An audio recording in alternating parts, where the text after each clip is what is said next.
मैं एक चीज पूछ रही हूँ, डिफरेंस क्या है, सरकार का स्टेक क्या है? देखिए एक चीज बताती हूँ, एम्बेसडर वोरा प्लीज मुझे correct me if I am wrong. वो बार बार कह रहे हैं कि सरकार का स्टैंड थोड़े ही है कि नसरल्ला आतंकवादी था।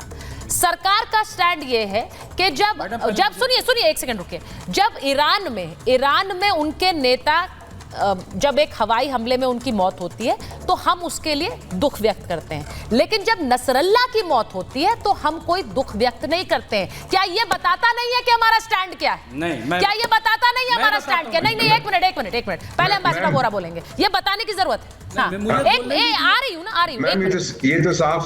ये तो साफ बात है कि नसरल्ला किसी देश का हेड नहीं था, ना ही हनीय किसी देश का हेड था। तो अगर किसी देश के हेड को कुछ होता है, नेचुरली हमारे उनके साथ बहुत अच्छे संपर्क हैं, ईरान के साथ बहुत पुराने संपर्क हैं, इजराइल के साथ 1950 से हमारी दोस्ती है, हमने उनको मान्यता दी है। पर एक चीज मैं कहना चाहता हूँ, जितने लोग बैठे हैं और करोड़ों लोग आपका प्रोग्राम देखते हैं, because you are very good ma'am, इनमें से कितने लोगों ने नाम सुना है रावी मुस्ताहा का? मुस्तफा नहीं कह रहा, मुस्ताहा का। मैं उन्हें मिला हुआ हूँ, अजीब सा नाम है। आप जानते हैं ये कौन है? कुछ ही घंटे पहले इजराइल ने इसको मारा है। ये हमास का प्रधानमंत्री था गाजा में, उसके बारे में शोर नहीं मचा रहे आप लोग। He was the head of the Hamas government in Gaza। Ma'am कुछ ही घंटे पहले उसको उड़ा दिया है, और एक साथ में और उसके व्यक्ति था, उसका विदेश मंत्री है कौन, उसको भी मार, या उनका सिक्योरिटी चीफ था। But there is no noise about that, क्योंकि आपने नाम नहीं सुना।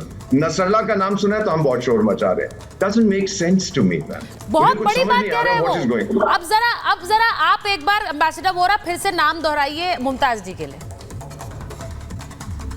मैं तो मिला हुआ, आई वाज इम्प्रेस्ड कि उसका नाम मुस्तफा नहीं है, मुस्ताहा है, रोही मुस्ताहा। आप मुझे ये बताइए मुमताज जी, आप मुस्ताहा को जानते थे? राही मुस्ताहा को जानते हैं मुमताज जी आप? हाँ, नहीं, नाम तो पढ़ते रहते हैं। और पढ़ते रहते हैं? कहाँ पढ़ते रहते हैं आप उनका नाम? अरे अखबारों में, खबरों में, क्या और क्या मैं कोई मुलाकात करने गया था वहाँ पे? अरे सुन लीजिए हमास से कोई रिश्ता है मेरा? नहीं, ये वही तो वो बोल रहे हैं, वो कह रहे हैं आपने कह दिया हमास से कोई रिश्ता है क्या मेरा, तो ये बता दीजिए नसरल्ला से क्या रिश्ता है?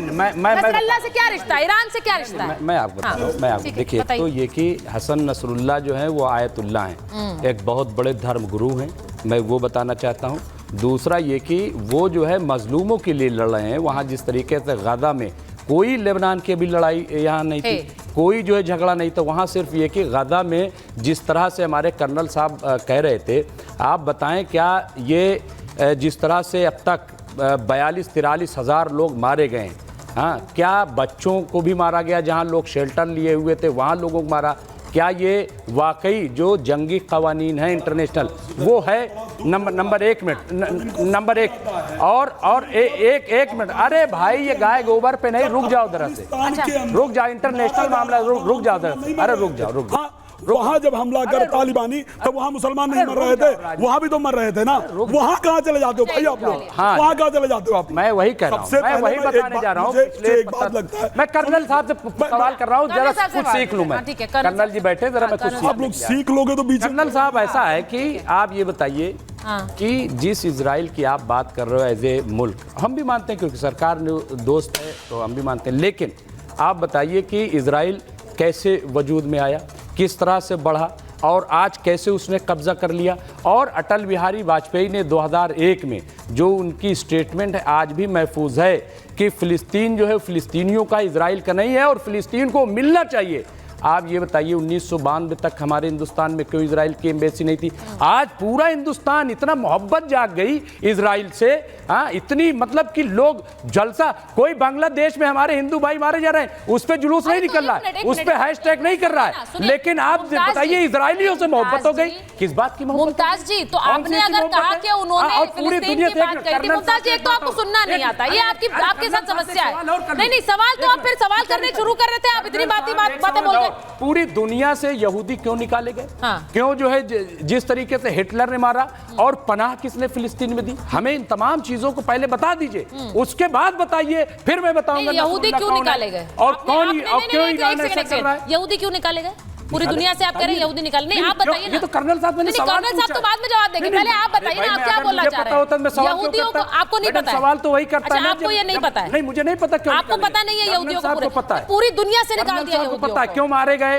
कर्नल साहब आप जो इंसिनुएट करना चाह रहे हैं ना, नहीं, आप जो ये बताना चाह रहे हैं, मैं कर्नल साहब जानना। अच्छा ठीक है, कर्नल साहब से बात करना चाह रहे हैं। कर्नल साहब बताइए भाई। देखिए, 2-3 चीजें आपको पहले क्लियर कर दूं। जैसे अभी लारी साहब भी बोल रहे थे, इंफॉर्मेशन जो है ना, अगर आपके पास करेक्ट नहीं होगी तो आप गलत चले जाएंगे। हाँ। उन्होंने क्या कहा कि हमारे 3 युद्धपोत जाकर ईरान को घेरे बैठे हैं। मैं आपको बड़ी जिम्मेदारी के साथ, अथॉरिटी के साथ बता रहा हूं, ये एक प्लान्ड एक्सरसाइज है जो प्री शेड्यूल्ड थी। उनकी नेवी और हमारी नेवी मिलकर इस एक्सरसाइज को घेरे बैठे हैं नहीं, युद्ध अभ्यास करने गए। हाँ, लारी जी का ऑडियो दे दीजिए। युद्ध अभ्यास करने गए हैं, मैंने ये कहा है। तो एक चीज देखिए, आप लोग एक बात समझ नहीं रहे हैं। मैं कर्नल सिंह अथॉरिटी है, उस पर एम्बेसडर वोरा अथॉरिटी है, इसीलिए उनके सामने मैं बोल नहीं रही हूँ। लेकिन आप एक बात समझ नहीं रहे हैं कि भारत के रिश्ते इजराइल से भी है, फिलिस्तीन से भी है। ये बात उन्हें समझ, आप कर्नल सिंह आप बोलिए। मैं आप सबको सिर्फ ये जिम्मेदारी से बता रहा हूं कि भारत का स्टैंड ईरान के लिए क्या है, भारत का स्टैंड इजराइल के लिए क्या है। यस। भारत पहला कंट्री है जिसने पैलेस्टीनियंस को रिकॉग्नाइज कर उनको एम्बेसी बनने के लिए अलाउ किया। बिल्कुल, वो पहला कंट्री है। जब आपको याद होगा कि इंदिरा गांधी यासर अराफात के साथ गले मिली थी, जिसके लिए कंट्रोवर्सी चाहे कितनी भी हो, लेकिन दैट शोज कि एज अ कंट्री हम पैलेस्टीनियंस के पेन को पहचानते हैं और उन्हें वो जगह देना चाहते हैं। बट इसका मतलब ये भी नहीं है कि इजराइल के ऊपर आप आतंकवाद के कंटिन्यूअस हमले करते रहेंगे। 2-2, 4-4, 5-5 कंट्री मिलकर वहां पर मैसेकर करते रहेंगे। जिसने भी 42,000 लोग किसी मैं आ रहा हूं, सवाल कवर कर रहा हूं, मैं कवर कर रहा हूं। जवाब दे रहे हैं, तब आपको फिर से इंटरेक्शन करना है, आपको सुनना ही नहीं है। जनाब, आपका सवाल मैं कवर कर रहा हूं। नहीं, किसी भी तरह की और कितना कब्जा कर लिया एक के बाद एक के बाद एक। इजराइल क्या नक्शा था 48 में और आज क्या है? मैं एक के बाद एक ही जो आपने सवाल बोला है उस पर आंसर कर पाऊंगा।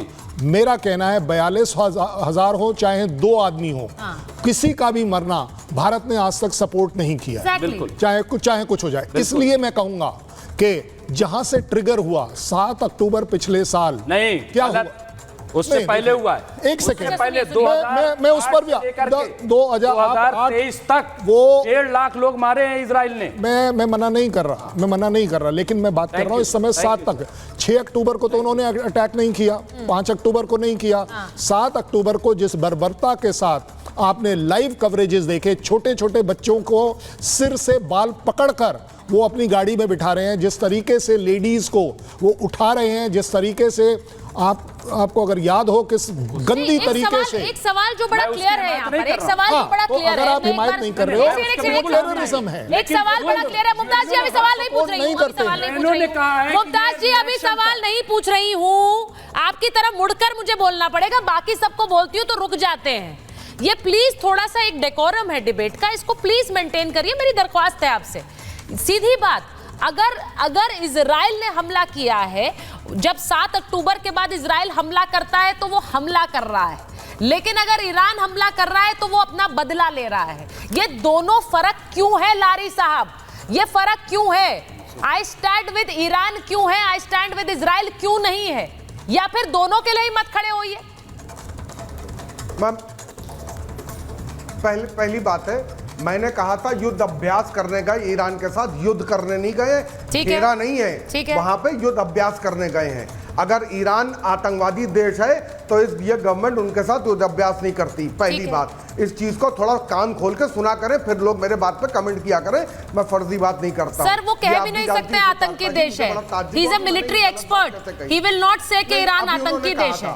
अभी उन्होंने मेरे बात पे कहा, नहीं कहा सर, उन्होंने नहीं कहा, नहीं कहा ये बात नहीं कही थी। मैंने कहा युद्ध अभ्यास नहीं, लारी साहब उन्होंने ये नहीं कहा। अब आप आइए, जो आपने अपने कॉन्फ्लिक्ट के बारे में पूछा, देश के साथ हमारे रिलेशन है, के बारे में उसका पोर्ट ऑपरेट करने वाले हैं, बिल्कुल हमारे वेस्टेड इंटरेस्ट हैं। अटल जी ने बिल्कुल क्लियर किया था। सर अपने टाइम पे बोलिएगा। नहीं, मैंने तो अपने टाइम पे नहीं बोला था, आप ही उसको डिस्प्यूट कर रहे हैं, आप उसे डिस्प्यूट कर रहे हैं, मैं तो कर ही नहीं रहा। हमने सामने एक दूसरे मैंने कभी नहीं कहा कि ईरान, मैंने कभी नहीं कहा कि ईरान भाई आगे बढ़ने दोगे? अब हाँ ठीक है, बोलिए। अब आगे बढ़ने दोगे? बोलिए। हुज्जत ना करो, जो आदत है हुज्जत ना करो।